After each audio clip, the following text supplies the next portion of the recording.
Hello everyone, it's me again, Mariket Flores, ang babaeng palaban.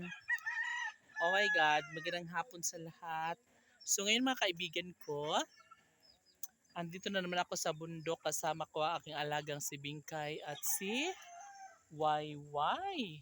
Oh my God, sobrang maulan kanina mga kaibigan ko kaya naman ay maputik na naman ang daan. And syempre, nahihirapan na naman ako dito banda kasi nga oh my God, ang lambot ng lupa.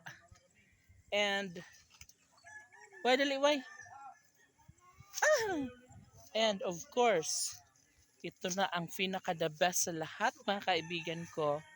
Happy Sunday sa lahat.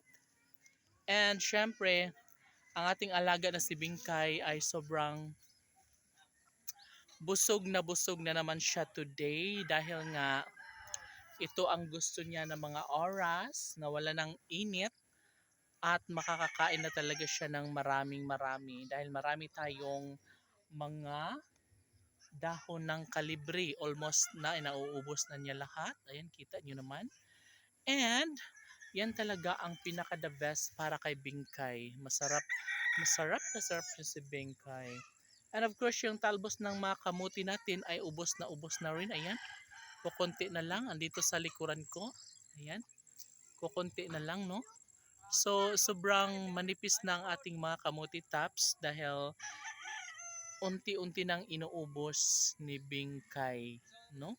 So, buti na lang ngayon mga kaibigan ko sa ganitong oras ay hindi na naulan, kaya naman ay nakalabas ako and nakapag-take ng video kasama ang ating mga alaga na si Bingkay.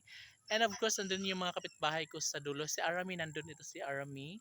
And yes, ito naman ang pinakamagandang panahon ngayon dahil nga unti-unti nang nagliliwanag ang kalangitan.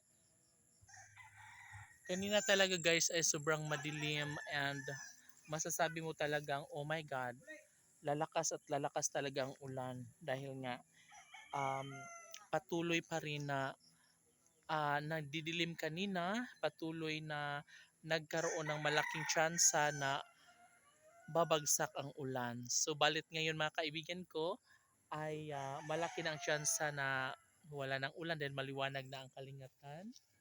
Yes, sana nga ituloy-tuloy na nga ito dahil nga paano ako makapag-video ngayon kung uulan. So again, it's me again, Andre Marikits, ang iyong kaibigan.